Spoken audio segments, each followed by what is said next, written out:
Good evening, everybody, and welcome to Carving It Up Live right here on Facebook Live, YouTube, and on Twitter.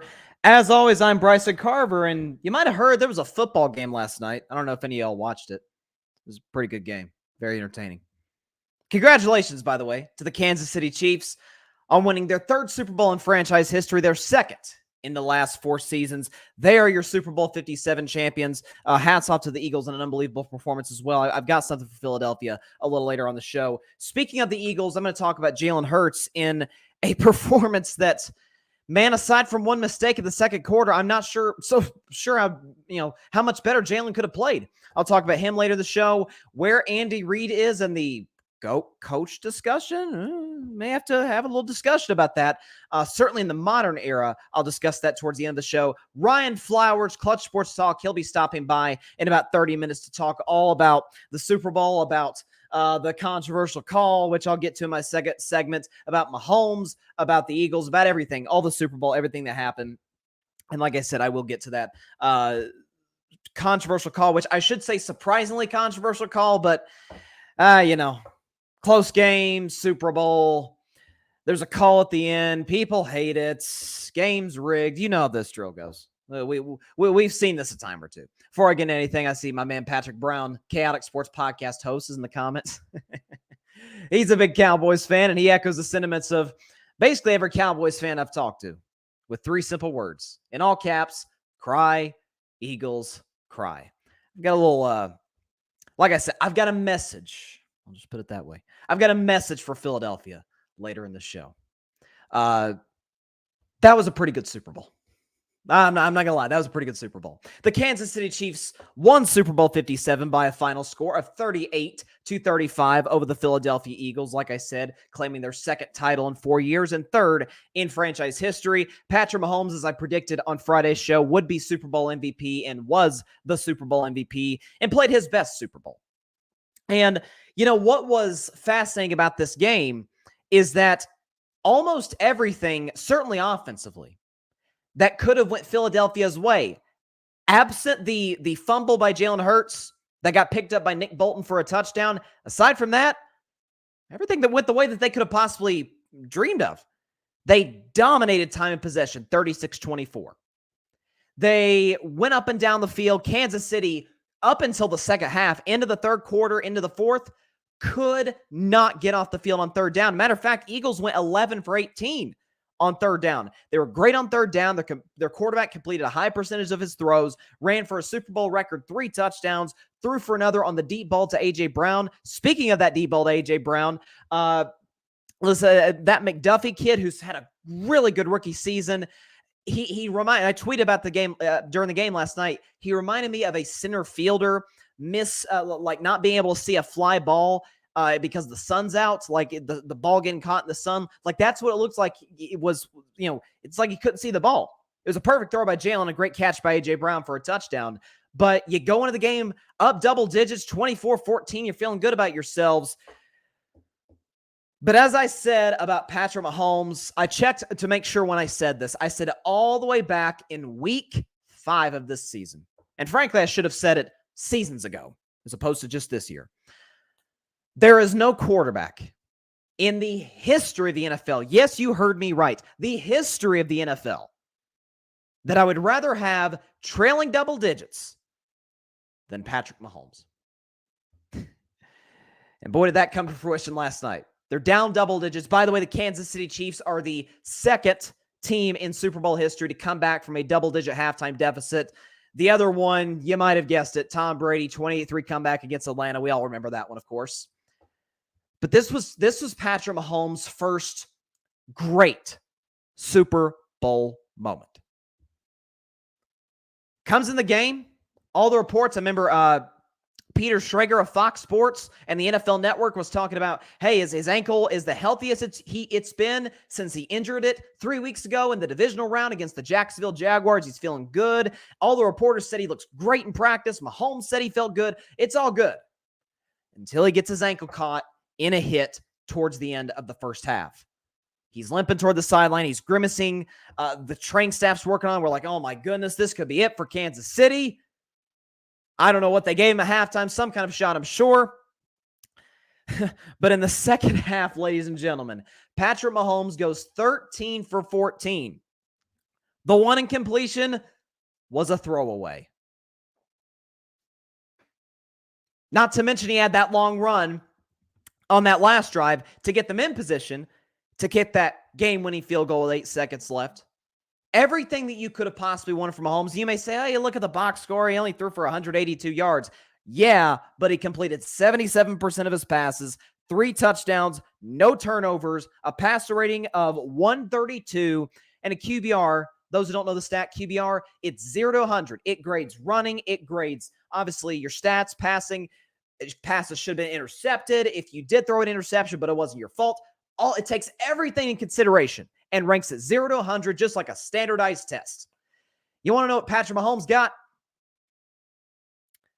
A 96. He's only the second Super Bowl quarterback all time to have a QBR in the 90s. The only other one was Joe Flacco in the 2012 Super Bowl 47, 10 years ago against the San Francisco 49ers. Not to mention, Patrick Mahomes did this against a defense that was known for getting the quarterback, and maybe we should give more credit. Matter of fact, we should give more credit to Kansas City's offensive line, because I talked about on Friday, this game was going to be won or lost in the trenches. Kansas City won the game. Certainly the offensive line. You talk about Orlando Brown, Creed Humphrey, my man, Super Bowl champion out of Tennessee, Trey Smith. Congrats to my man who coined the orange britches years ago. Vols fans will understand what I'm talking about. But that Kansas City offensive line could not play better. A Philadelphia defense that had 70 sacks in the regular season, which is an all-time record. They did not get to Patrick Mahomes once. Gave him time to hit Kelsey. Obviously, Juju Smith-Schuster was a huge factor in the second half. Jarrett McKinnon played well. Isaiah Pacheco. This kid runs his behind off. Listen. It's still weird to see another Kansas City Chief wearing number 10 after the departure of Tyreek Hill a year ago, but the physicality of this guy is unbelievable. Speaking of which, we think about Kansas City, or certainly we thought about Kansas City as opposed to Philadelphia as the more maybe finesse team, right? They've got the quarterback who can, throw underhanded, no look. Hey, he probably can go behind the back for all we know.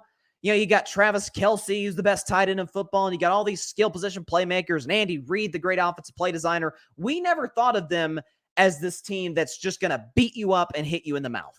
Certainly not compared to the team that they faced last night. Eagles, best offensive line in the league. Certainly 2 Hall of Famers on that team. Lane Johnson, Jason Kelce. Not to mention a defense that was first in the NFL and first all-time in the regular season in sacks. The biggest shock of the game, and maybe it shouldn't have been, because when I did my NFL playoff weaknesses, and I'm going to review those on Thursday's show, when every year going to the playoffs, all 14 teams, I list their biggest weakness. Essentially, what's the biggest reason they will not win the Super Bowl? And what was mine for the Eagles? They can't stop the run. Kansas City a couple weeks ago against the Cincinnati Bengals had 34 rushing yards on 17 attempts. Last night, 158 rushing yards on 26 attempts. For those of you doing the math, that's 6 yards a carry. Philadelphia, on the other hand, couldn't run the football. This is a team, its quarterback was mobile. They had Miles Sanders who made the Pro Bowl. They had that Gainwell kid who was nice.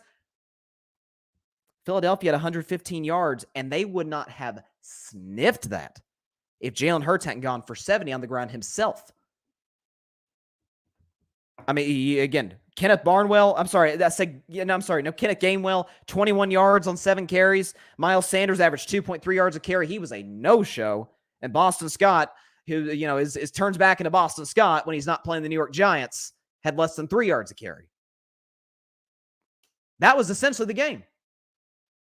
Not to mention, and all these Eagles fans, I'll get to the James Bradberry play in just a second that everybody's talking about, but the play that everybody's forgetting about. Kansas City's up. I think it was 28-27 at this point. They get a stop in Philly. There's about 9 minutes left in the game. Eagles punt, and what happens? the midseason acquisition, the guy who was pretty quiet all year with Kansas City, a guy we were thinking, man, this dude is a draft bust from the New York Giants. I remember Kadarius Toney at Florida. Dude was electric. And he showed that electricity off with the longest punt return in Super Bowl history, 67 yards, to get Kansas City down to the 5-yard line, and they punched it in. Let's also give credit where it's due to Andy Reid. What a game plan. You consider the fact that, and this is why I always say, I was talking about this on IG Live last night, what separates the great coaches from the either bad ones, even the pretty good ones, the good coaches. I think Nick Sirianni's a good coach. But what separates Sirianni from Andy Reid? Halftime adjustments. You think about those 2 touchdowns, on almost identical plays. They just happen on opposite sides of the field. Sky Moore to the left, Kadarius Toney to the right. There wasn't an Eagle within 10 yards of them when they caught the ball and scored. Eagles did not adjust. Chiefs did. And that's your Super Bowl.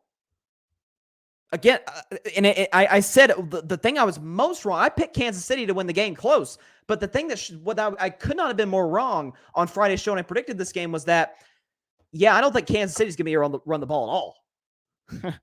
Yeah, 158 yards later, 6 yards of carry later. What a night.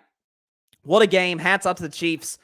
I may do a segment later on this week about where this ranks among the greatest Super Bowls. Again, and I've been saying this all season long. I said this on my season preview way back in early September, around Labor Day. I said, I promise you, I don't care who's in the Super Bowl, we're going to get a classic. It's something about those Arizona Super Bowls. I don't know what it is, but you got the Giants coming back on the Patriots, the 18-0 Patriots, and beating them when they were undefeated. Then you obviously had the Malcolm Butler pick at the 1-yard line back in Super Bowl 49, and then you had the game last night. It was a remarkable night. Hats off to the Kansas City Chiefs, the Super Bowl champions. Philadelphia Eagles, certainly nothing to hang their heads over. They had an incredible season as well, and certainly offensively put up an incredible fight in the second half. We've got some comments here. Let's see. Patrick Brown. I was utterly shocked Kansas City ran the ball very effectively. We all knew Philly's run defense wasn't real good. Philly fans were crowning themselves champs at half. That's the last quarterback. I keep saying there's no quarterback I'd rather have down double digits than Patrick Mahomes in the history of the NFL, with all due respect to Tom Brady, because the thing that Patrick Mahomes can do that even Tom Brady can't, you're down double digits, and before you blink, Kansas City's up. I mean, the greatest example of this is years ago, the 24-0 a deficit that they faced against the Texans. They're down 24-0 with 10 minutes left in the half, and they go into halftime with the lead. That's what he does. It's in the blink of an eye. Now, Kansas City was more of a methodical offense this year. They had to change the way they played a lot. Patrick Mahomes had to change the way he played a lot this year with the departure of Tyreek Hill. But that's what the great ones do. They adjust. They adjust to the circumstances around them. They don't complain. They just get better and they adjust. Hats off to Mahomes and to Andy Reid in that regard. Grady Edwards says, whenever number 10 ran up on the screen, I always joked, there goes Tyreek. Yeah, listen, Pacheco it looks like they've capped their running back now. They tried Edwards-Helaire. Obviously, McKinnon's more of the receiving back. I remember, I think it was Damian Williams a few years ago in the Super Bowl who had a big game. I think he had a couple touchdowns. I think they've got their guy now. Absolutely. And Grady also says, Andy Reid, Hall of Fame coach without Mahomes, Hall of Famer with him. Enough said. Probably a top 6 to 7 coach ever. And I will talk more about Andy Reid in terms of where he stands among the greatest coaches ever later in the show. But you said it, Grady. His resume, even without Mahomes, is really impressive. Again, it's not like he had a quarterback even in the same stratosphere as this guy. With all due respect to Donovan McNabb, Alex Smith, Michael Vick, they weren't Patrick Mahomes. It's incredible what he did with those guys. Patrick says, lesson learned by Philly, you got to play 60 minutes versus 30. As I said religiously, Philly was a first-half team. Nick Sirianni was immature on the sidelines. Jalen Hurts had to check him. Yeah, I saw that play. I think it was during a review, about 2 minutes left in the half. Yeah. I was on Nick Sirianni when he was beating his chest after they beat the Jeff Saturday Colts by a single point. I just, oh, well, what is he? The Baker? Of course, I want to call him the Baker Mayfield of coaching because I think he's a better coach than Baker as a quarterback. But in terms of the sideline stuff, you may have a case there. But now to the play that everybody's talking about. It is like clockwork. So we get a classic game, two great teams, two outstanding quarterbacks, and there's a late game call. Some think it was a foul, some think it wasn't. A lot of controversy, and that's all everybody's talking about today. There's people saying, this is rigged and all this, and Eagles lost because of the officials and all this other nonsense. So before I even say anything, let's get right into the play. Okay, here we go. Here's the play. So it is a slow-mo from the top of the screen. So you got Juju Smith-Schuster running an in and out. Bradberry grabs him. Mahomes throws it over his head. Here's the foul. We'll show it again. Here's where it occurred. Okay, comes in. Bam, right there. Grabs Juju Smith-Schuster's jersey on the right side. It's not what Greg Olsen was freezing. And Greg Olsen's done a great job for Fox this year, but it's not the play Greg Olsen was talking about at the top of the route. When he was right there, when he had his hand over Juju's hip, that's not a penalty. Certainly in the Super Bowl in a tie game with 2 minutes left. But what always drives me nuts is it contact or not? Well, I mean, the definition of holding, for people, I'm hearing people say, well, it wasn't 5 yards. That's pass interference. That's not holding. Holding is you grab somebody's jersey and impede their progress, depending on what position you play. And the fact of the matter is, again, if we could show the play one more time, and then I'll get into sort of my full take on it. You watch Juju's right arm comes back, right? Because his momentum is carrying to the left. Bradberry tugs him back to the right. For the record, James Bradberry said after the game, yeah, it was holding. I just hope they wouldn't call it. I mean, listen, James Bradberry's been around the NFL block. He's playing this game a long time. He's an excellent corner. But if that's not holding, then I've never seen holding. It's as simple as that. And everybody's blaming the officials. And this is what drives me crazy. It's as if, and I've even got the graphic for it, but it's as if Philadelphia fans forgot that there were 4 crucial mistakes and or sequences in the game. That is why they lost. Not that one call. Here we go. First one. Hurts fumble got picked up for a touchdown the second half. Eagles are up 14-7. Jalen Hurts, and by the way, before that, the Eagles were lining up in sort of this bunch formation like a hockey scrum almost, right, to push Jalen Hurts for those 3rd and shorts or 4th and shorts. And they had that around midfield, but a false start knocked him back 5 yards, which was huge. Nobody's talking about today. If that false start's not called, who knows? Philly probably gets the first down, and maybe they go score. Maybe they get a field goal, and that's the difference in the game. But Hurts had the fumble picked up for a touchdown. He's trying to switch to his left, his right hand, and he flat out dropped it. It wasn't a forced fumble. Just fell out of Hurts' hands. Nick Bolton, who played a great game, by the way, picked it up and ran in for the touchdown. That's number 1. Number 2, Chiefs scored every second half possession. It is as if Eagles fans forgot that in the second half, the Chiefs went 10 plays, 75 yards touchdown, 9 plays, 75 yards touchdown, 3 plays, 5 yards touchdown, and then the 12-play drive that went 86 yards, bled 5:07 off the clock. 5:07 of the last 5:15 off the clock, to be exact, when they kicked that game-winning field goal by Harrison Butker to win it at the end.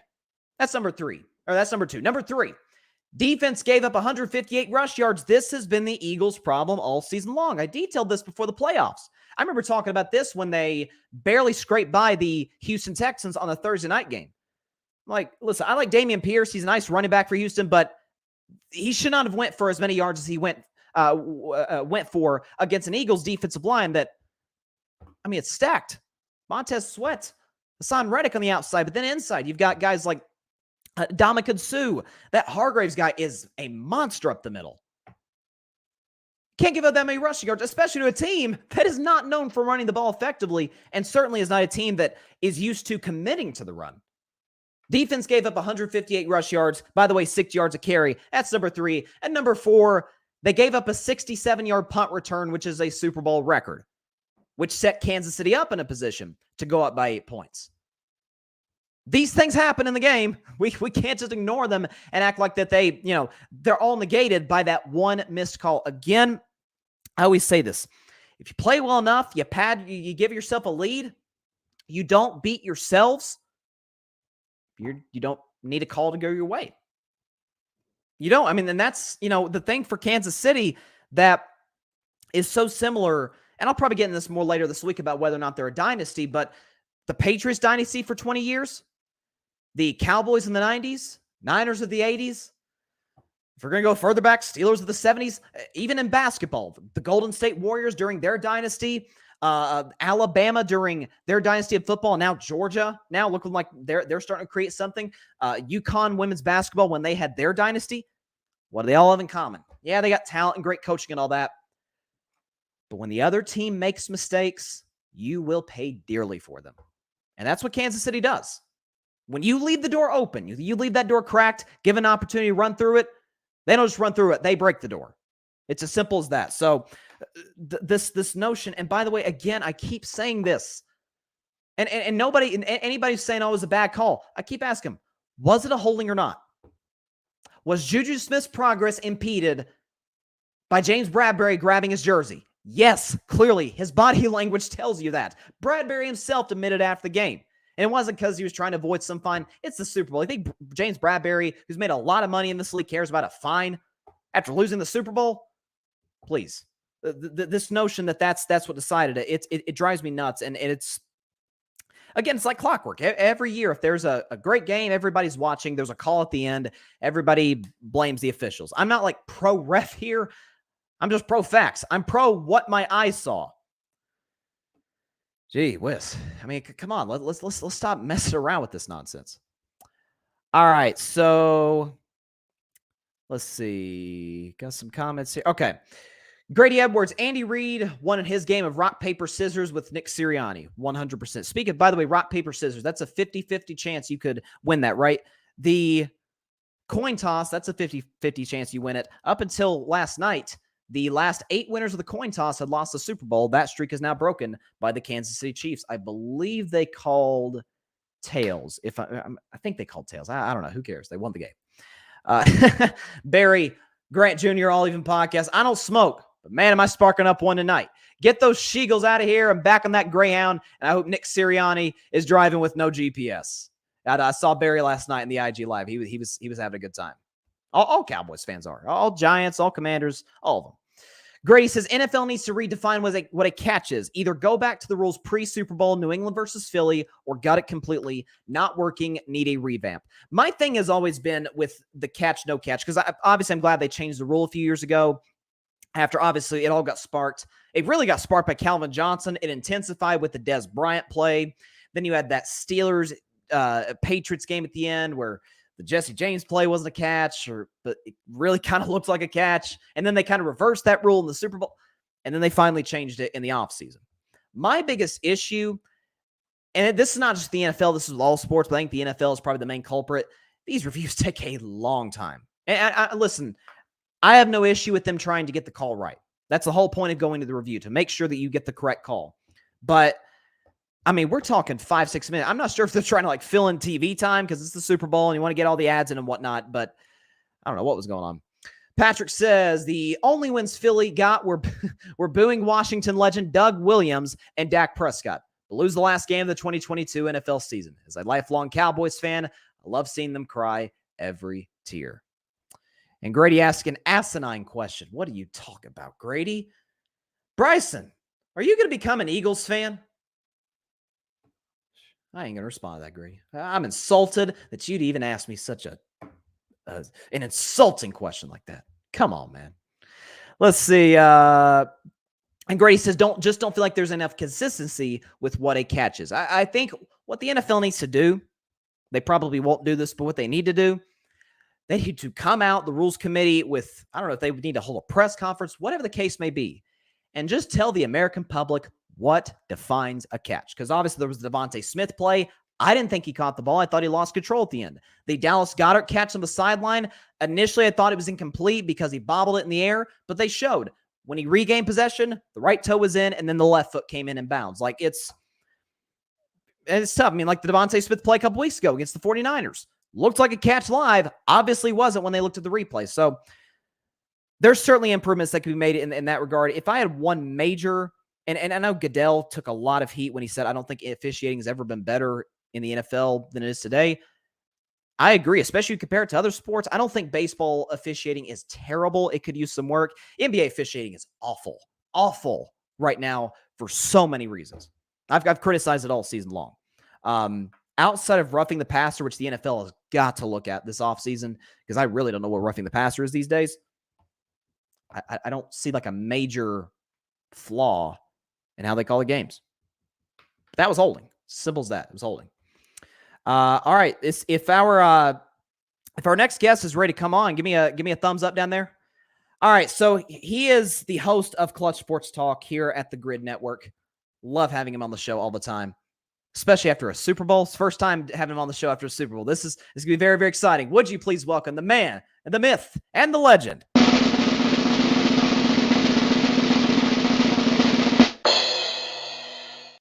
Ryan Flowers of Clutch Sports Talk. Ryan, how you doing, my man? What's up, Bryson? How you doing, man? I'm doing great. I'm sure you are doing well as a Cowboys fan, considering the loss last night by the Philadelphia Eagles. What was, before we get to anything, all the things that happened during and throughout the game, what was sort of your overall takeaway from Kansas City's win? You know what? It's really showed, and this is beyond like the X's and O's, like from an organizational standpoint, like how good they are and how it's represented on the football field, right? You know, they've been in the AFC Championship Conference game a couple times the last couple of years. They made it to the Super Bowl now, in 3 of the last 4 or 5 seasons, something like that. You know, you thought when Tyreek Hill was traded away or let go, however that worked out, you thought they would have fallen off a little bit, including myself. You know, I didn't think that they would have I thought they would have really fell off, right? Because you're thinking Tyreek Hill, explosive player. Patrick Mahomes doesn't have that down the field type of a guy anymore. But man, what they did yesterday, man, was pretty astounding. Considering you got a 7th round draft pick out of Rutgers, I'm not saying, and Pacheco, right? Yep. Like, I love that guy. Like, I love him. I'm a fan of him. You know, Sky Moore, I know he was like a higher draft pick, but still not anyone that's like a stud, because Sky Moore played like in the Big West Conference. Like it wasn't, you know, something like that. Juju stepped up, but overall, Patrick Mahomes was the showstopper. I mean, that guy's a warrior. I never doubted that they were not going to win that game. Even when they were down 10, I was like, you know what? Even after he had got re-aggravated the ankle right before the half, I was like, you know what? If he's got the half, they're going to shoot him up with something. He's going to be good to go. And as long as they gave him protection, which they did, they were going to win. And everything is funny. Everything that happened for the most part in that game last night, I broke it down pretty much to the T on a video that I had recorded last week. You did. You know, and I know the game would be close, and I knew it was going to be a shootout. But at the end of the day, Patrick Mahomes is just I know we'll probably talk about Jalen Hurts in a second, but Patrick Mahomes is he's on another level, man. He's just on another level. But shout out to the Chiefs Kingdom. I wish it was the Cowboys, but the Eagles didn't win, so it's a good day. Listen, an Eagles loss is a happy. Listen, I may no longer be a Cowboys fan. That does not mean I'm ever, for the rest of my life, ever going to hope for a Philadelphia Eagles win. Right. Let's see. We got a comment from our teammate at the Grid, Patrick Brown. It says the Grid team is coming full service. Patrick? I love it. Hats off and shout out to Patrick Brown. Yeah, man. C Smooth for 13. Ryan, he's excited to see you. What's up, man? I don't know about that. I don't know about that picture though on the. I mean, what's up? But what's up? There you go. So, let's see. I wanted to ask you about. Well, before I ask you, I sort of want to give my quick take on Mahomes, because I know there's a lot of talk about, you know, him being the GOAT discussion, whatnot. I don't think he's in the GOAT discussion, because I think there's so big of a gap between Brady and everybody else. It's going to take a lot just to get there. Now, the question is he on track? I think that's a different question. Oh, yeah, he's on track. I mean, he's been a starter, 5 years? This is 5th year as a starter. 5th year, and he's made the playoffs every year, right? And I want to say, has he made it to the conference championship every year he's been a starter? He's hosted the conference championship every game as a starter. So hosted. I don't know too many quarterbacks. Not even Brady did that. Right. That's what I'm saying. And I totally agree. He's not the GOAT yet, and it's still kind of early. I mean, look, Brady played for 20 something years, 20 years. He's got a long ways to go. Right. But if he stays on this trajectory that he's on, I mean, they're going to be the odds on favorite again next year. Sure. I mean, so why not? I mean, he's head and above shoulders better than everybody else. It's him and Burrow. Like, those two are my guys in the NFL, right? Those are the two guys. And Burrow's beaten them, 3 out of the 4 times that they played. Okay, so I got to give shout out to Burrow. Burrow's got to win a Super Bowl, right? But the way Patrick Mahomes was in that game yesterday, man, it was just it was beautiful to watch from a as a football player guy or a coach and stuff. I'm lost for words. It was sensational. It was a sensational performance, and and not to take away from the Eagles, and maybe we'll talk about them here in a minute, but Mahomes was Mahomes, and I'll leave it at that. Before we get to the Eagles, this is something I put together. That's you talk about Mahomes' 5-year resume. It's as good as any player that's ever played the game. Yeah, I mean, yeah. Again, we're putting it up here. 5 straight AFC Championship games. Graphics, all right. I love it. Yeah, listen. I'm just putting the time behind the scenes. But no, not only 5 straight AFC Championship games, but he's hosted them all. 5 straight division titles, 5 straight 12-win seasons, which is even more impressive than the division titles. Right, 2 Bowls, 2 Super Bowl MVPs, 2 NFL MVPs.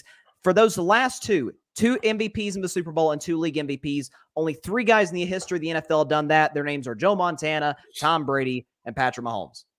And oddly enough, the 2 to the left or the right, however your screen is looking, those guys are in the same debate for GOAT. So exactly. Now, if I had to, and I'll probably make a list sometime in the future of my top 10 guys. Yeah. I got Mahomes 4th, Ryan. All time? All time. Brady's the clear GOAT. Montana's got now. Obviously, Montana's got the edge in Super Bowls by 2. Right. But he's got just many MVPs. You know what? Yeah, I would not disagree with that because I'm thinking. Obviously, I'm older than you. So I got to see some other guys play. Like Marino, I've always been a Marino guy. I got to see Marino. From a physical standpoint, Marino was the epitome of what a quarterback is. Right, quick decision, gunslinger. He played in the wrong era. I mean, if Dan Marino played today, oh my God, right?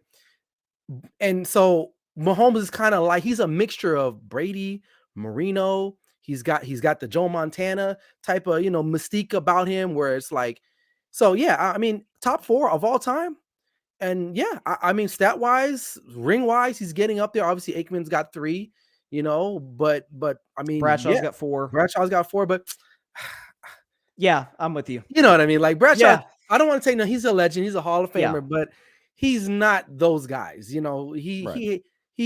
He's to me, he was like a game manager before the game manager was actually coined a game manager, in my opinion. But no, I definitely agree with that. He's top 4 for sure. No, I mean, if Bradshaw's era, I would definitely have taken guys like Unitas and Roger Staubach over him. But you talk about Mahomes again. I've got Peyton Manning 3rd. The only thing that separates Peyton, he's got the record for MVPs. I think if Mahomes maybe gets an MVP next year, certainly if he wins a Super Bowl, now we're gonna have to discussion about Peyton and Patrick Mahomes. Now it's incredible the resume he's put together. Let's see, we got some comments in here. Grady says Patrick Mahomes is an all-timer already, even though I don't put him above Brady, Montana, Peyton Manning, and a few others. Dude is on his way. I love him. Yeah. And C Smooth says, LOL, should be an Eagles uniform. That's my boy Chris, man. He's crazy. He says he's definitely got. He's an Eagles fan. Listen, see, we may have to kick out the chat, man. We may have to kick out the chat. Chris is my guy. He's a good guy. He's a good guy, even though he's an Eagles fan. It's like an oxymoron, a good person, an Eagles fan. Yeah. Like it doesn't. He's one of the only Eagles fans I can tolerate. He's a good guy. Exactly. Yep. Grady says even if he gets close to Brady, and Brady was telling me this last night. We were texting. Brady sunned him twice in the postseason in the 2 most important games. That may always be the tiebreaker in my eyes. That's totally fair. I mean, beat him twice, outplayed him twice. I'm not going to hold that second one too much against Mahomes because the guy had literally no offensive line all night long. No, he didn't. And I think if he did that game, because obviously they'd went in there earlier that year, and destroyed the Buccaneers, right? With that offensive, with the offense that was healthier, right? So it might have been the same scenario, but it is what it is. They had to play the game, and you saw what the Chiefs did the next year. They went and doubled down, got Orlando Brown, I believe, in free agency. Yep. I think they drafted another guy, so they drafted 2 guys. They drafted Creed Humphrey out of Oklahoma, and they drafted my man Trey Smith out of Tennessee, which really bolstered their offensive line. Right, it's paying dividends, right? So they knew what they needed to do. They knew what their most valued asset is, Patrick Mahomes, which is your quarterback, and they went and decided, you know what, we got the coaches, we got to protect him. Let's go get an offensive line, and that's honestly why they won last night too, man. If you want to get into that, Sure. I mean, you talk about, again, the Eagles having 0 sacks. Right. We'll get to more comments later. I did want to ask you about, before we get to anything involving Philadelphia, I know you were vocal. I think we pretty much share the same opinion on that last call.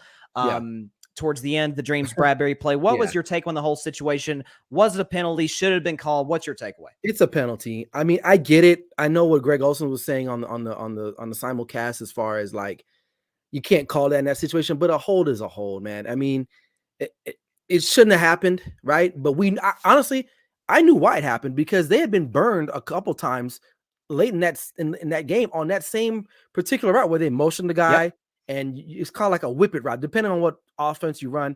I call it a whip it in my system, where you run in and then you pivot out, and they got burnt on, I want to say 1 or 2 touchdowns. I think the one to was it Tony? Did Tony catch a touchdown? It was Tony on the second. I think it was or Tony on the first, and it was Sky Moore on the other side of the field. The second one, right? And so in Bradberry's mind, he's probably thinking, and they were kind of in that range where it was like just maybe outside the 30, or I forgot where they were on the field, but they were close enough to the end zone, right? And he's probably thinking, oh, Juju's motioning. They got to be going that way. They got to be running that route again. And sure enough, he just got caught as a veteran. See, and that's why, and I give Bradberry respect because you know what? He said I did hold him.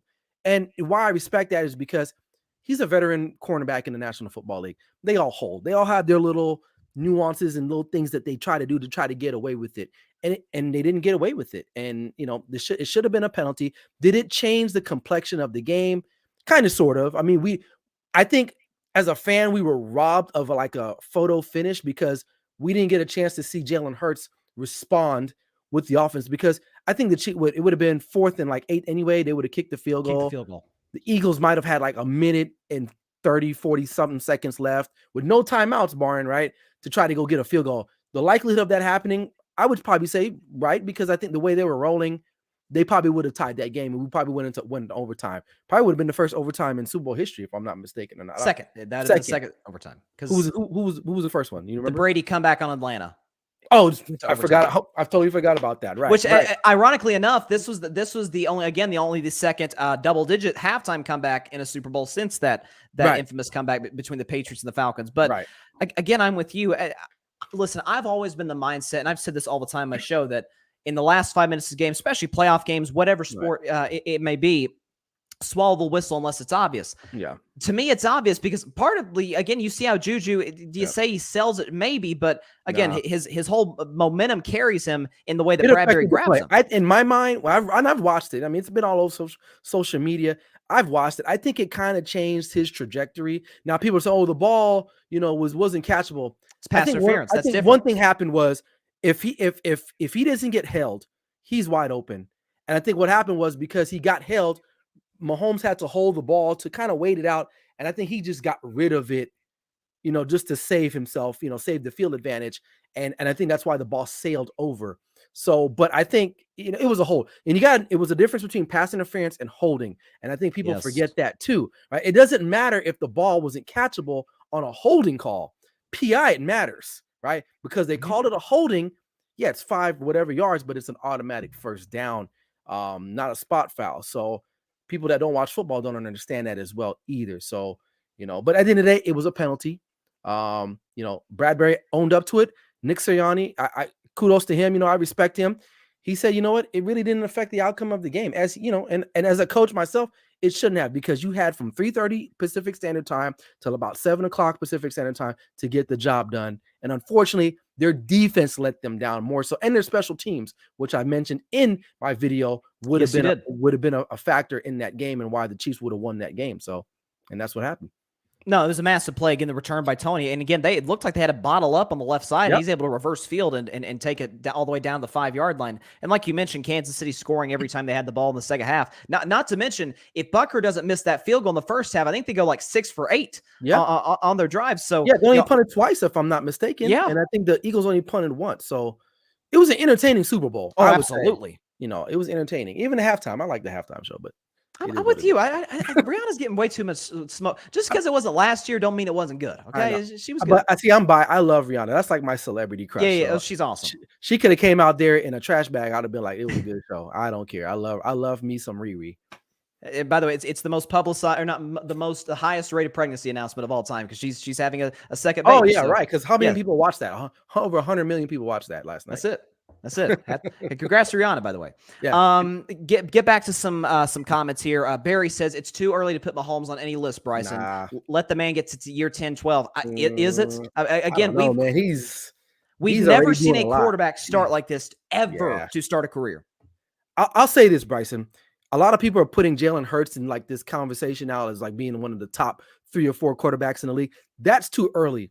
But to say Patrick Mahomes isn't one of the all greatest of all time right now, I'm okay with saying that. I mean, he's done enough, man. He's done a lot more than a lot of quarterbacks have done in 10, 12 years. You know what I mean? So, and I get it. The way society works now, we're so quick to give people titles immediately, like, oh my God, this guy is so great, or this is the best thing right now. And then next, they're like, oh, what happens, right? One thing, and I'll admit this, I was not a Mahomes fan when they drafted him and they said that he was going to be the next best thing since I was like, what are you talking about? And then he's just been proving me wrong ever since.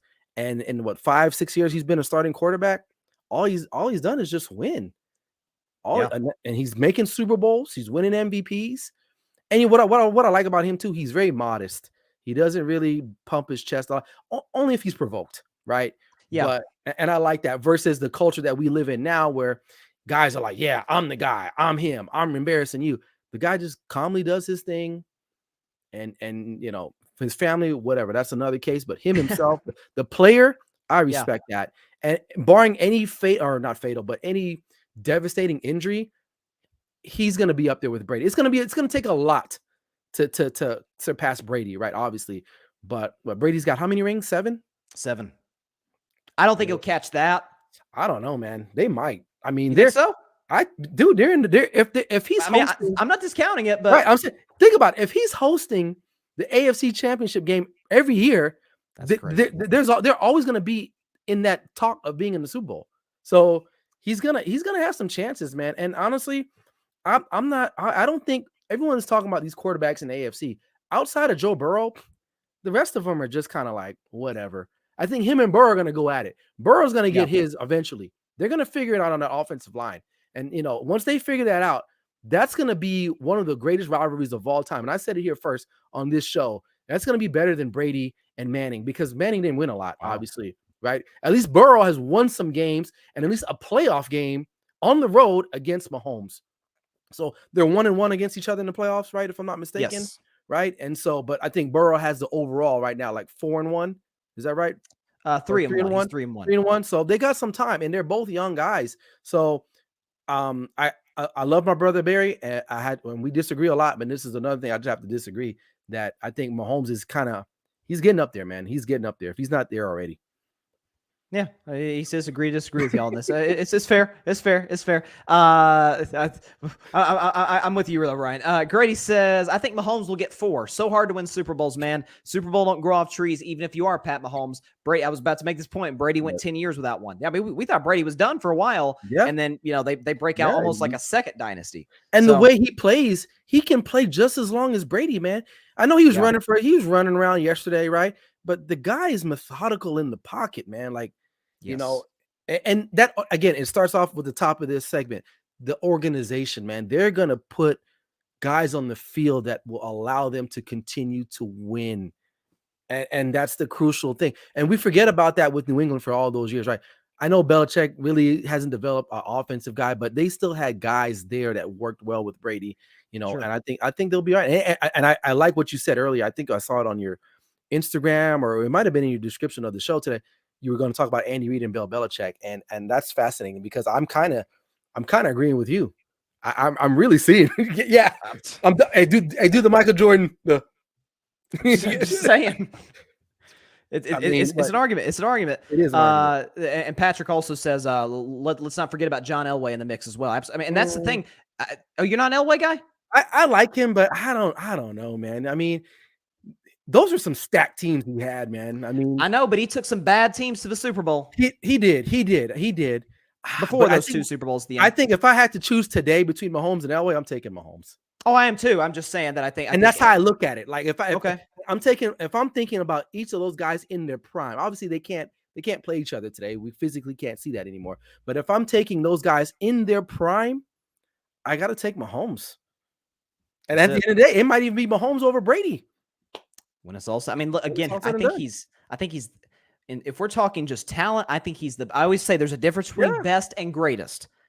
I think he's the best that I've seen. And I don't think he even reads defenses like that the way he should be still. Maybe I think he didn't at the beginning of his career, but I think the Tyreek Hill thing really kind of changed it up for them. Yeah, I agree. It did. A few more comments before I get to my next question. Grady says, today is a great day to be a Patriots fan. Us Patriots fans won through a Chiefs victory. Die, Eagles, die. It is. Listen, I don't know if anybody... I don't know how anybody could possibly pull for Philly outside of Philadelphia, man. Honestly, man, I really don't. They're fan, not all their fan base, because I know some of them. My guy, sure. Fan. People I work with are Eagles fans, because a lot of people I work with are out of Delaware, which is not that far from Philadelphia. So we got a lot of Eagles. But to see some of the stuff that their fans do, and I know Cowboys fans aren't the greatest either, but the way some of those Eagles fans, they carry themselves, man, like booing people during, like when Dak got booed. You know what I mean? I get it. You don't like start on that, Ryan. You know, don't get me started on that. Just how they treat, the whole city as a whole, like the way they treat the Sixers, the Phillies, anybody, they're just like, they're nasty.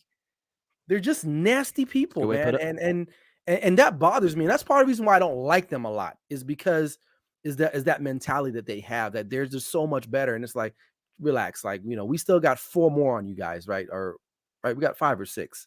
Cowboys got 5. Okay, so we got 4 more on them, right?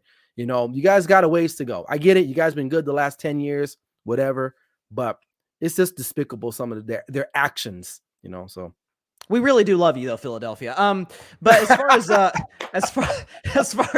as far as Philadelphia, let's give shine to one guy. I haven't seen that many quarterbacks play this well in a losing effort in a Super Bowl the way Jalen Hurts did. Okay, you're not as high. I'm curious. What do you guys say? And this is when I text you. This is my thought on it, right? Okay. So, if you don't mind, I'm sorry. Sure, go ahead. So here's the thing: a lot of people are giving him praise, right? It's probably the best game he's ever played as a pro, arguably, right? He threw for over 300 yards. But if you really break it down, and this is just my thought process, let me know what you think. They controlled the ball majority of that game, at least the first half, right? Kept Mahomes off the field. So when you look at Mahomes' stats, I think he threw for like 182 or something like that. So close to that. And then Hurts threw like 38 times in that game. I really don't think the performance was that great. And this is why, because they control the ball a lot. And he did use he didn't do anything that we haven't seen him do before. I think they just had the ball longer than the Chiefs. I think if the Chiefs, a defense was able to get off the field on third down a lot in the first half, that game would have got out of hand. And it would have been in favor of the Chiefs, because you saw what they were doing in the second half. They couldn't stop Mahomes, even if they had the answers to the test. And so with that said, he didn't play bad, but I don't think it's like, oh my God, let's elevate this guy past so many other guys. Now, if he comes out and does some of the same things he did in this Super Bowl next year, then I'll be willing to say, I'll come on the show again and say, I'll give him credit. I'm about 80% all the way there with Jalen Hurts. I think he can definitely start in the National Football League. He's proven that. Absolutely. The system that he is in is perfect for him, right? But I don't think he could have done what Mahomes did yesterday. Mahomes who's he throwing to other than Kelsey? Again, Juju. I mean, when he's not busy doing Fortnite or dancing on people's logos, what else is he doing, right? Scantling, where the hell was he at yesterday? He disappeared. He was great in the AFC Championship game. There's an APB out for him, man. I couldn't find him. I had to call Glendale Police Department just to put out, like you said, you got guys like Pacheco who's emerging, right? I like him. Sky Moore. Like, I don't think he could have done that. And to me, and that's why I'm kind of like, I'm not gonna downgrade his performance. It was a good performance, but at the end of the day, if we look at it if you just scale back and look at it from a different perspective, it was almost like he was padding stats to me at the end of the day. They scored 35 points, but a lot of that was on the ground, right? He had two rushing touchdowns, one passing touchdown, three rushing touchdowns. Like, you're a quarterback, you're a quarterback. So, but yeah, I mean, people may disagree with that. I mean, it might be a hot take, But just from my perspective, I'm not going to go over and be like, oh my God, because I've seen people on social media now, they got him as like top 3 in the league now. That's too high. I'm That's with too you. high. That's too high. I don't even think he's better than Dak Prescott. I think him and Prescott are on the same level, just I'm that with you. he has better coaching. Simple as that. I was actually about to mention Dak, and I'm glad you did. I mean, again, the thing that to me, I can see where you're coming from if you're comparing him to the guy on the other side. Right. But sort of what my argument would be is, unless that's say sub Mahomes for Burrow, Right. outside of all of those guys who we agree are kind of like the cream of the crop of the league,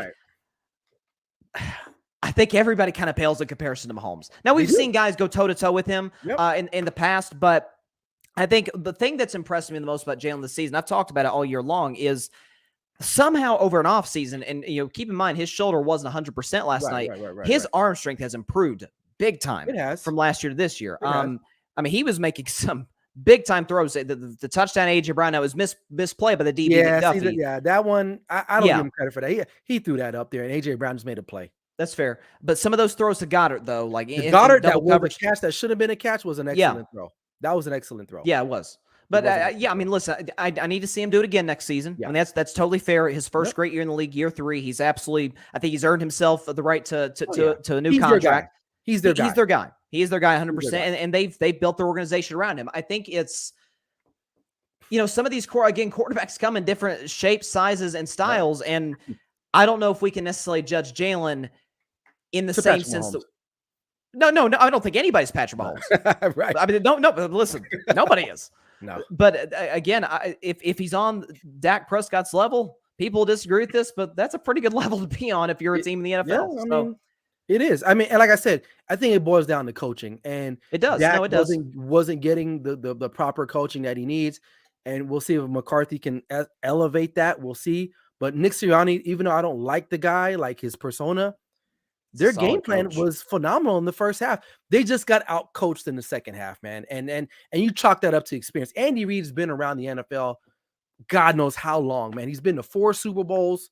He's won 4, right? You've been to 4, right? Yeah. He's been to 4. He's won 2. Yeah. So I mean, guys, look how many quarterbacks he's resurrected or put up on a pedestal. The guy knows what he's doing.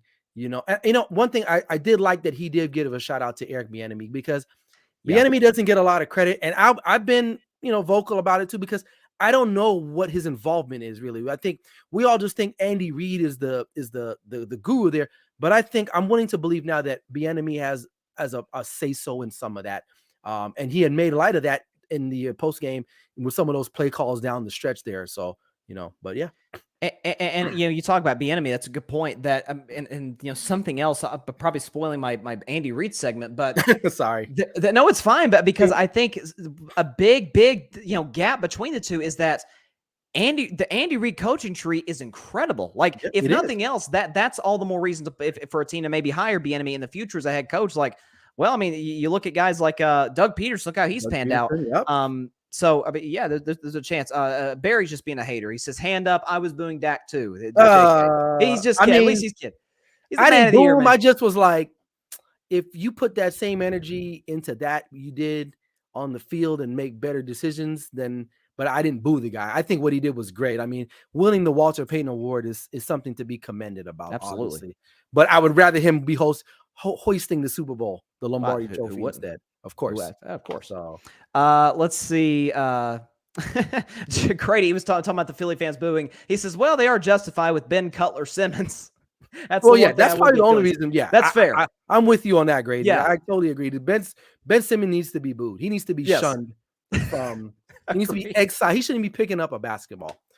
Right. Oh, God. I cannot stand Ben Simmons. Patrick Brown says, the only 2 Philly athletes I like in their sports city, NBA Hall of Famers Julius Erving and Allen Iverson. Only I can say good about Philly, not to mention Al's a Cowboys fan. AI is a Cowboys fan as well. Yeah, but I think Bryce Harper's a Cowboys fan, too. Like, it's, listen, it's America's team for a reason. And Patrick, you got to add Rocky Balboa. He's one of the greatest Philadelphia athletes of all time.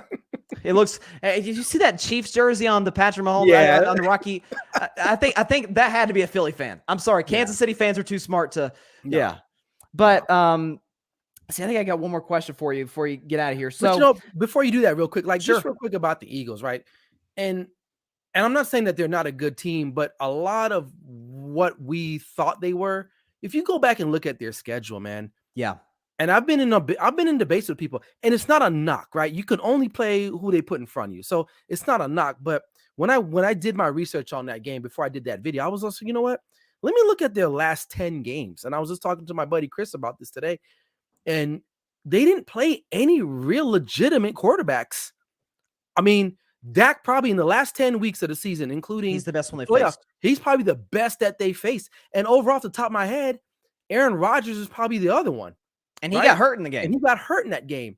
So, they didn't see anything like a Mahomes. I think their defense wasn't as good as we thought it was. Their offense is legit. I will say their offense is good. The way they run the ball, that RPO always it messes you up. It really does. It strains your defense.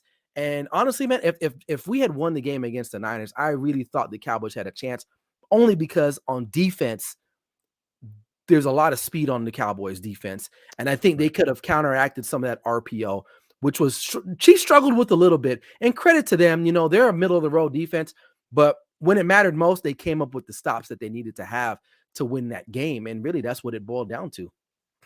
Absolutely. And, something else you heard all the 49ers players. It was Debo and Brandon Ayuk were talking about, hey, them guys fooling you, man. Like they're not as, which, you can understand for the 49ers perspective, but like, yeah, it's easy to beat us when we can't throw a forward pass. I mean, there's only so far you can go. And again, like you said, I mean, Dak, Rodgers, Trevor Lawrence is probably the best one they played, but that was like way week before 3.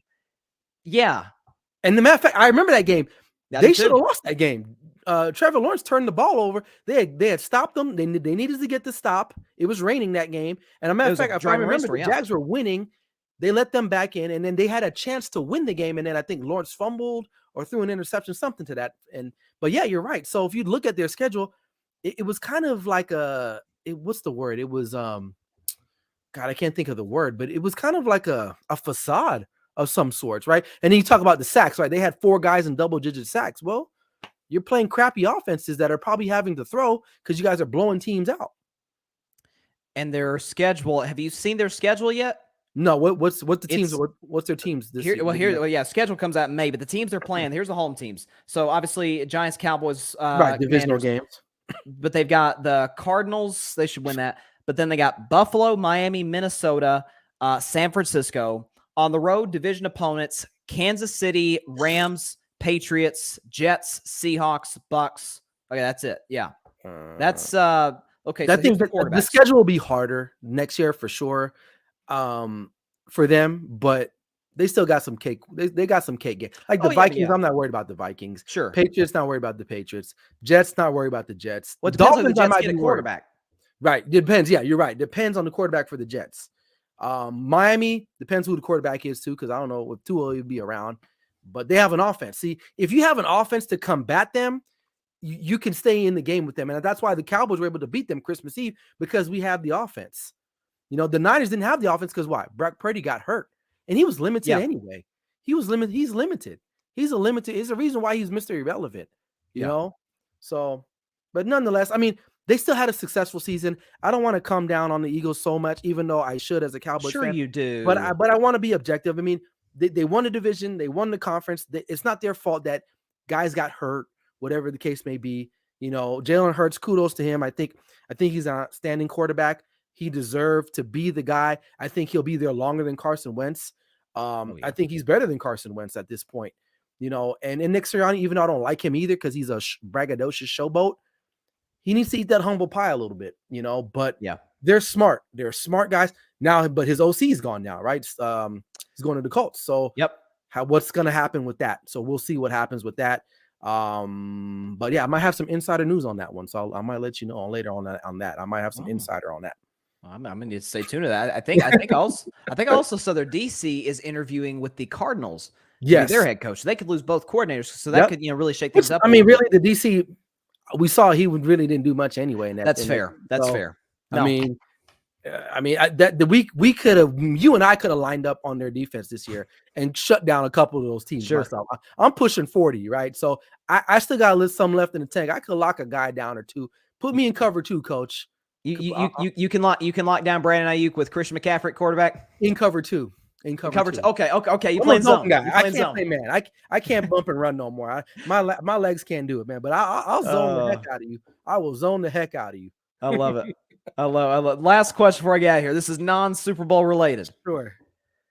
So I'm gonna be picking a team in the next few weeks, and this really feels like a big life decision because when I picked this team, I wanted this to be the team for the rest of my life. I'm glad you're asking me because I feel like I'm the right person to ask for some reason. I just know. You are you're a wise man, Ryan.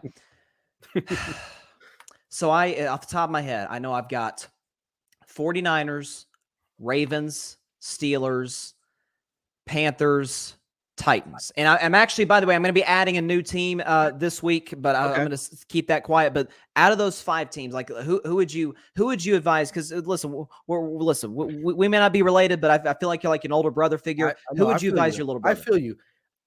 You're gonna probably so everyone's gonna when you hear this response, everyone don't go flipping out because I'm a Cowboys fan, right? And I know there's some history between our team and this I other know what team. you're gonna say. You already know. I was high on them earlier this year. Obviously, it didn't pan out. It's probably the worst take that I've had in the history of my takes. But honestly, man, I like what the Pittsburgh Steelers have to offer. Oh, Pittsburgh. Yeah. I thought you were going to say the 49ers. No, oh, heck no. And here's why. Number one, they're not in our conference, right? Mm-hmm. So we don't really have to if we see them in the Super Bowl, then we have to compete with each other, right? Obviously. But honestly, if that's another team that you're rooting for, it's kind of like a win-win anyway, right? Versus Niners, you got to go through them to get to the Super Bowl, right? But the reason why I like Pittsburgh, number one, Mike Tomlin. I know you like Mike Tomlin. I love Mike Tomlin. Most all of us like him. I mean, his lineups are impeccable. I don't know his barber's name. I don't know but the guy, he's never had a losing season. He's a respected coach amongst his players. You know, their division is winnable, even though I know the Bengals are still there. But I feel like if they can get the offense going, they're going to be just as good as the Bengals. I feel like if they can figure out their O-line situation, which has been the problem. And that's been my issue with the Steelers the last couple of years. They don't have an identity anymore. We used to know one thing about the Steelers, or 2 things. They ran the football and they play defense. Now on offense, well, what are they? Are they going to go through Najee Harris or Kenny Pickett? Like what's the idea? And I like what Pickett did down the stretch of the season. He went in, has a couple big games. To me, that the one that stood out was that Sunday night game against the Ravens. To kind of stay in contention, right? I think it was like week 17 or 16 or something like that. Mm-hmm. You know, I like what they're doing, and that's a team that I can root for. Their fan base is not as obnoxious as the Bang Bang Niner gang. I'm not with that. The other teams you mentioned, like Baltimore, I really don't like that. They do a lot of talking for me. Okay. The Titans, I think it's in my state, so I'm like, okay, right. Maybe throw Tennessee. I get that, but I felt like they missed their window. I think they had an opportunity, but I think they missed their opportunity. I think Derrick Henry's getting older now. They don't really have any offensive fire. There's nothing to cheer about for them, really. You know, I feel like they've become like, God, there's always this team I always talk bad about. They're irrelevant. I forgot. Chargers? You don't like the Chargers? I don't like the Chargers, but they're to me, they're kind of like, they're like tapioca now. Like there's no excitement to the Tennessee Titans anymore. I mean, it's kind of cool watching Derrick Henry run people over, but that's not going to get it done anymore. They had a window when Tannehill was kind of, in his groove. They had AJ Brown. Their defense was good. Their defense is a year older now. I think the coach is still outstanding, but they just don't have enough in the pantry. I feel like the Steelers, they still have a young enough team, a good balance of young and old guys. The tight end is great. I think Kenny Pickett, if he can develop, they still have a really good defense if Watt can stay healthy, and I like their coach. And so if I had another team to root for, it would be them and then maybe Seattle because I do like Pete Carroll. By the way, Seattle's in the mix too. I forgot to say Seattle's also in the mix. See, and I like them too because, and I know you're trying to move on, but real quick, let me get this out. I like Seattle because they're true to who they are. Like they're going to run the football and they're going to play defense. And like I told you, I think we talked about this in the beginning, like months ago, they're the type of team, they'll play you anywhere. They don't care. They'll play you on the road. They'll play you at home, and they're going to bring their best game as much as possible. And I love the story behind Geno Smith. Yes. I don't know how many years he's got left in the tank. They probably still need to draft the guy, but you look offensively, they still got some guys out there. They still got the running back, Kenneth Walker. Hopefully he comes back, fully functional and ready to go. That's another team that I like in the future to cheer for as well. Duly noted.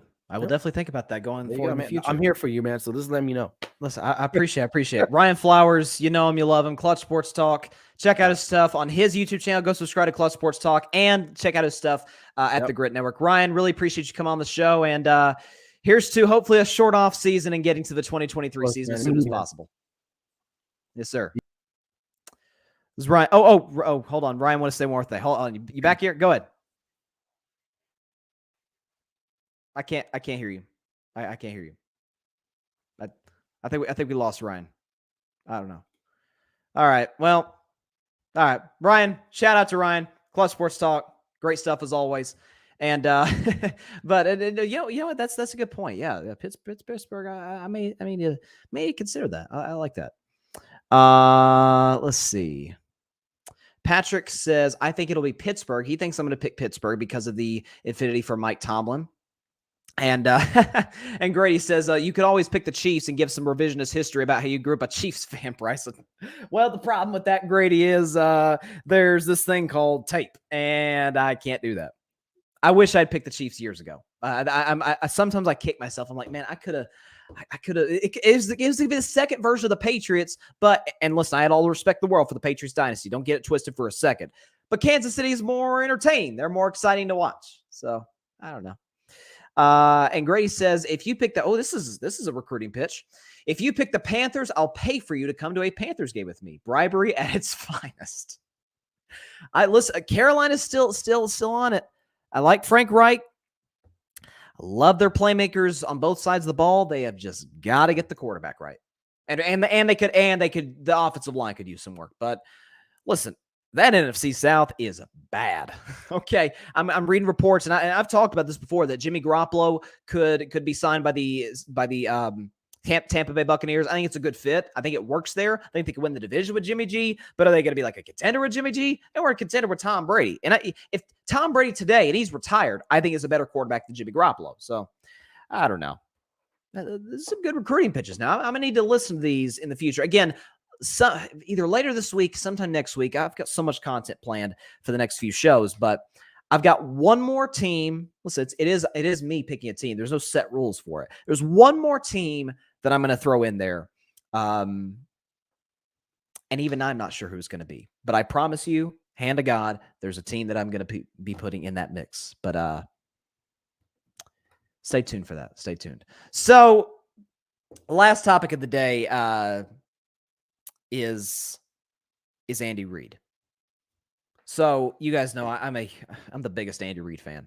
First of all, how could you not be an Andy Reid fan? I'm sure there's even Philadelphia fans who, even in their cold and mean and as Ryan said, nasty hearts, even they got a soft spot for Andy Reid. First of all, he coached there. He got him to 4 straight NFC Championship games. He got him to a Super Bowl when they lost, but I mean, no shame in losing to the greatest quarterback of all time, all the way back in Super Bowl. Gosh, was it 39? I think it was Super Bowl 39, 37, 38, 39, something like that.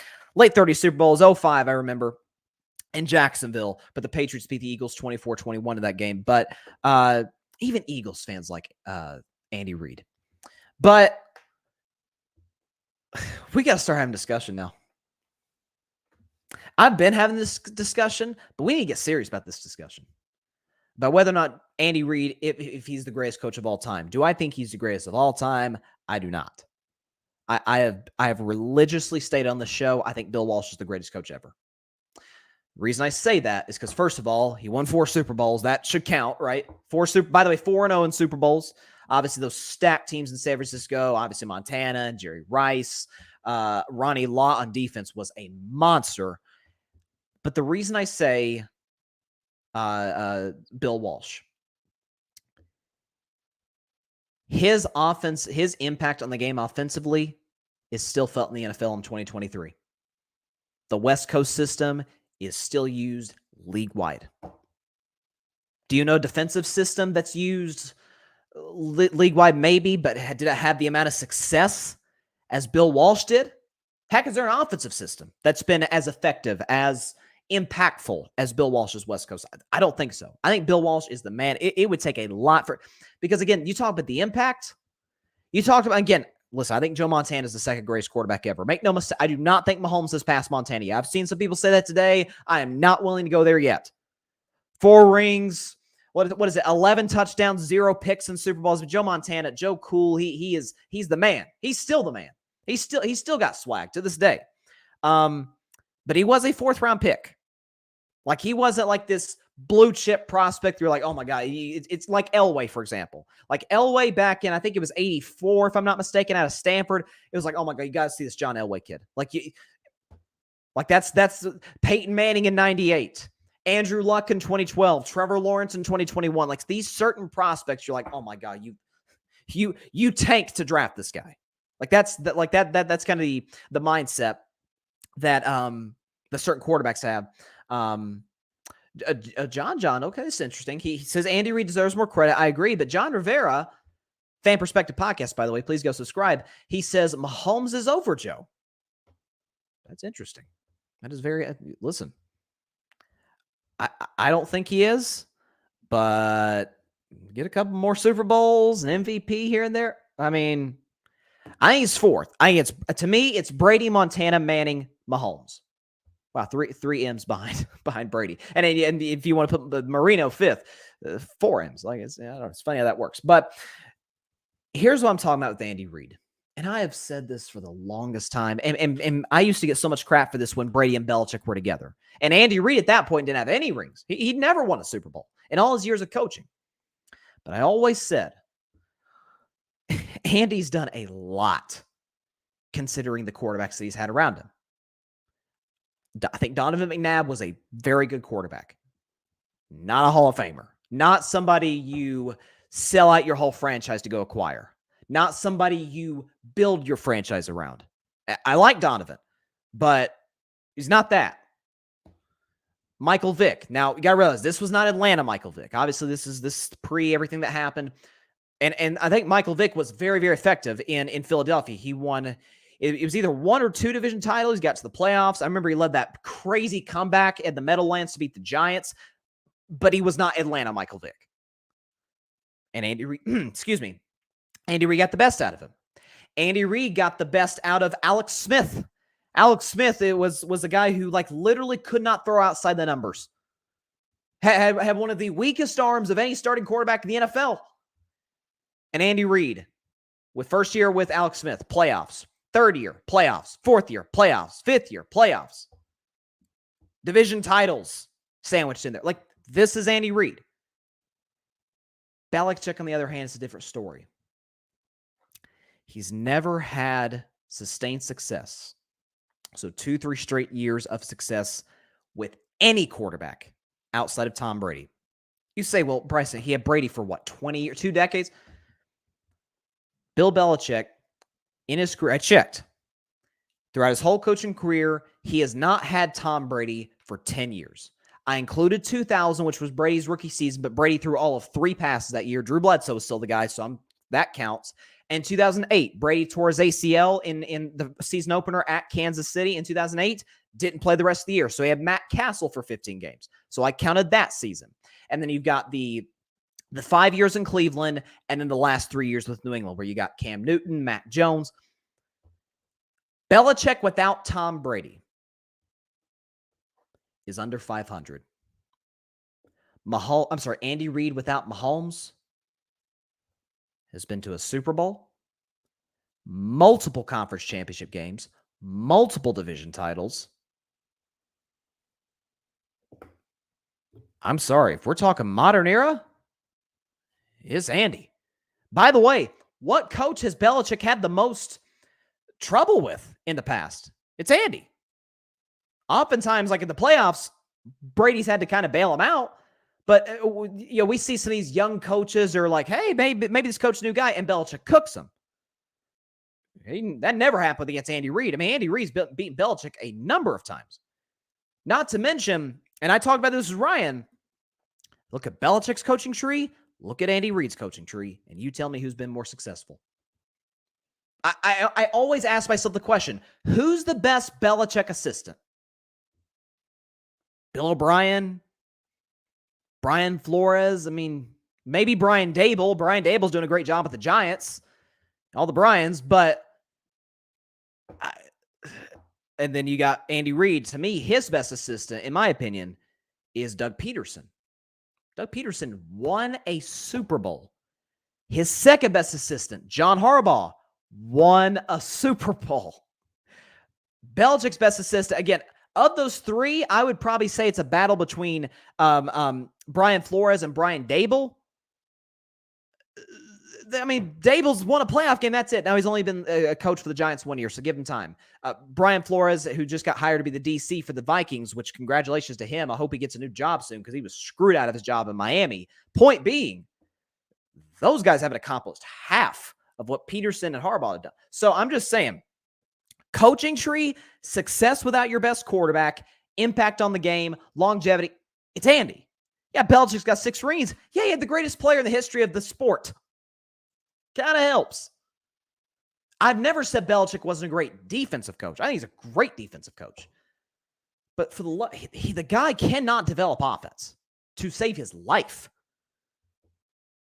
Andy's had good defenses. Belichick, absent Brady, has never had, a cream of the crop elite offense. I'm just saying, I don't think it's, I've said for years, when it wasn't popular, Andy's the guy. I'm just saying. Oh, man. Grady says freaking Dan Orlovsky. By the way, I think Dan Orlovsky is really good on ESPN. I think he does a great job. This is crazy. He says freaking Dan Orlovsky left Montana out of his top 5 because he didn't see him play. People like that drive me nuts. It's like, look, I'm 19 years old. If I made a list of the greatest players ever and left out guys just because I hadn't seen him play, my list would have many question marks. It's like I didn't see Michael Jordan play. It's like, it's okay, I don't care. Like, what? Look what he accomplished. Like, so yeah, but that's that. I'm with you, Grady. That's crazy. Grady says, I don't know if he deserves it, but I tend to believe Donovan McNabb will get into the Hall of Fame. Very close to me, but agree to disagree probably. Donovan was a good quarterback. He was. But that's somebody else. We talk about, I always say on the show that you never truly know how valuable somebody is until you separate with them or they separate with you, whatever the case may be. McNabb was not great, absent Andy Reid. Now, you could say that's the end of his career. That's fair. He had those years, I think, in Washington. He finished in Minnesota, but, not even close. Even at the end of Philadelphia, it got a little rocky. Like, Donovan was I'd say a top 10 level quarterback 4 or 5 years, maybe. I don't think that's enough to get into the Hall of Fame. Now, that's just me, but I don't. I think if to have a resume like Donovan McNabb, I think he would have needed an MVP. If he has an MVP, it's like, well, okay, well, listen, yeah, Eli Manning's got 2 Super Bowls, but he doesn't have any league MVPs.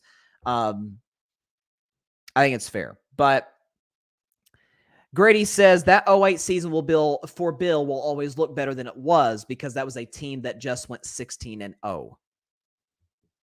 There you go. Yep, that team was 16-0. Got to the playoffs. Patrick Brown, Romeo Crennel. Yeah, I remember Romeo Crennel. Romeo Crennel was a solid head coach as well, who had the most success from Belichick's tree. That's fair. I think he was in Kansas City for a little bit, if I'm not mistaken, before Andy Reid. But again, some of Belichick's says, okay, you mentioned Patrick, Romeo Crennel, again, Bill O'Brien, Brian Flores, Brian Dable. They haven't had near the success as Andy Reid's assistants. Even Matt Nagy. I'm a much bigger Matt Nagy fan than a lot of people are. Man got to the playoffs twice with Mitch Trubisky. I'm not saying he's on the level of a Harbaugh or a Peterson. And I know, listen, Matt Nagy's a much maligned figure in Chicago. I'm just saying. The coaching tree comparison is not even close. So, greatest coach ever discussion? Absolutely not. I do not think Andy Reid is in that discussion. Greatest coach of the modern era? Yeah. Yeah, I think Andy Reid he's certainly the guy today. And we've got a lot of great young coaches today. A lot of great veteran coaches like Pete Carroll. And if you still want to throw Belichick in there, throw Belichick in there. But the guy, I mean, he's been a head coach since what, 99, I think it was. I think 99, 2000 was his first year with Philadelphia. So he's been in the league as long as Belichick. And while in terms of hardware, he hasn't had as much success as Bill. If he gets Patrick Mahomes for 20 years, I don't know if Andy will coach Mahomes for 20 years, but in the event that he did, who's to say he doesn't get 6 the way that Bill did with Tom? So it's an interesting conversation to have for sure. But we're going to have more on the Super Bowl throughout the week. I look forward to getting to all of it. By the way, again, Ryan hit on it midway through our discussion. Hats off to Rihanna. Listen, I'm getting so many people I've talked to like, Rihanna, when they get. Here's the thing. And maybe I'm biased. I don't know if I'm as big of a Rihanna fan as Ryan is. I think she makes great music. She's very talented. She's an unbelievably successful businesswoman. I mean, she's a freaking billionaire, for crying out loud. But the thing I always say, it's kind of like what Jalen Hurts. I was talking about. Well, if you're comparing Jalen Hurts, the guy who's facing, yeah, maybe he wasn't as great as people give him credit for. But just individually, Jalen Hurts was really good last night. For Rihanna, this is what I say. If you compare to last year, yeah, she wasn't as good because in my opinion, I think that's the greatest halftime show ever. I mean, no disrespect to what was the greatest ever to me up until last year. Prince, I mean, singing Purple Rain in the driving rain in Miami, it doesn't get better than that. Michael Jackson back in 93, I think it was, at the Rose Bowl in Pasadena, standing still for what felt like 10 minutes and then delivering a great halftime show. Beyonce, please don't come at me. Okay, I think she's the 4th greatest halftime show. Beyonce was a showstopper. Please, Beehive, do not come after me. I think Beyonce had a great halftime show. I don't think she had the greatest. All that being said, I think Rihanna did a really good job. Again, those platforms, it gave you real Super Smash Brothers vibes. Not to mention, we were all wondering who's her guest star going to be. She was carrying it. She's going to have a new baby soon, which congratulations to her and ASAP. That's awesome for them to have their second child. But Grady says Joe Judge talking about Belichick assistants. Boy, that was a rocky 2 years in New York when Joe Judge was there. That's good. Yeah, him and Patricia running the offense. It's still, that's one of the easiest predictions I've ever made on my show. I've been so right on some things and so wrong on others. I don't even give myself credit for being right on the money on that one because it was so obvious that was never going to work with Joe Judge and Matt Patricia, a special teams coach and a defensive coach calling offense for a limited second-year quarterback and no weapons. Yeah, that doesn't sound like, just say that stuff out loud. Yeah, that was never going to work. Bill O'Brien's an upgrade, but not a big one. Okay. That was funny. You got to admit, I'm not trying to be mean to Patriots. I know Gray's a Patriots fan. Patriots fans are great, but man, that was, the fact that Belichick actually thought that would work was pretty darn hilarious. I'm not gonna lie. By the way, I thought the commercials last night were great. I know they played the commercial for that one movie, Air, which I tweeted about it with Ben Affleck, Viola Davis, and Matt Damon. It seemed like, I probably need to do more research on it, but it seemed like the premise of it was how like the Jordan brand started. I have got to check that out. I mean, we still wear Jordan brand to this day, 40 years later. So, yeah, I've definitely got to check that out. What other commercials were there? Gosh, I'm just blanking right now. I like the NFL commercial they did. It was either I think it was at halftime or towards the end. You had that. I'm blanking on commercials. I was more focused on the game than anything. But halftime show was great. By the way, Chris Stapleton delivered a killer national anthem. I thought he was outstanding. Again, it's something about those Arizona Super Bowls. It's something about State Farm Stadium. It never disappoints. 07, 14, and 22. They every year that they have it there, we get a good one. We get a classic, and that was without a question one of the great Super Bowls that we've seen. It was my 11th Super Bowl predicting. Listen, I have a 4-7 record predicting Super Bowls, which ain't great. They don't sound great because it ain't great. But I am a 3-game winning streak. I was 1-7 going into Super Bowl 55.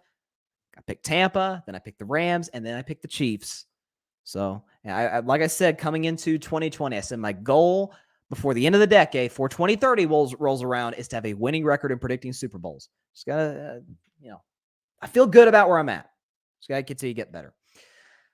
All right, that is all the time, man, for today's show. Appreciate everybody stopping by as always. Thanks to Ryan Flowers of Clutch Sports Talk. You can check his show out on The Grid on YouTube, and you can check it out on his YouTube channel, Clutch Sports Talk. Great stuff as always. Always amazing NFL content that he puts out there. Like he said, listen, he was all over Philadelphia special teams not being all that great in it. It was one of the things that cost them with that long punt return. But thanks to Ryan Flowers for coming on the show. Also be sure to check out Carving Up Live on Thursday at 6 p.m. Eastern, 3 p.m. Pacific time on Facebook Live, YouTube, and Twitter. Be sure to like, share, comment, and you know what to do. Take 2 seconds out of your day. Hit that big red subscribe button. Helps the channel grow exponentially. And very important, be sure to go subscribe to the Grid Network. That is GRYD, the Grid Podcast Network on YouTube. You can also listen to my show and the other podcast creators on the Grid, content creators on the Grid. Barry Grant Jr., who you saw in the comments from the All Even podcast. Patrick Brown, who you saw in the comments from the Chaotic Sports podcast. Alfred Parsard Jr. of the Rocket Fuel Jets podcast. And the Cowboys Can Fan podcast with my guys Ant, Alex, and Adam. The Can Fan, great content over there. They did a stream last night. They were obviously very, very happy, as all Cowboys fans were, at the Eagles' defeat. Oh, and one last thing. I almost forgot this. If I can pull this up. One last thing before we get out of here. Hang on. Because I had to do this to send the show out with a bang, and I'm going to do it. Okay. So, the Philadelphia Eagles song is Fly Eagles Fly, and you've been seeing the comments, Die Eagles Die, Cry Eagles Cry. There we go. I will not sing it because I can't sing. You don't want to hear that. I'll just leave you with this. Cry, Eagles, cry, on the road to misery. Sigh, Eagles, sigh, blow the big games, 1, 2, 3. Miss them low, loft them high, and watch our Eagles die. Bye, Eagles, bye, lost on national TV, LOS, ERS, losers. I hope this is a very long offseason, Eagles fans. And all of Philadelphia. Hope everybody has a great week, except for Eagles fans. I want Eagles fans to have a great week too. I don't hate nobody. I'm just glad they lost. Have a great week, everybody. Please continue to stay safe out there. Please be sure to take care of your physical and your mental health. God bless you all. Peace out. Cry, Eagles, cry, baby. Thanks so much for watching the show on YouTube. Be sure to click that big red subscribe button and go check out the other clips and full shows of Carving It Up Live. Have a blessed day.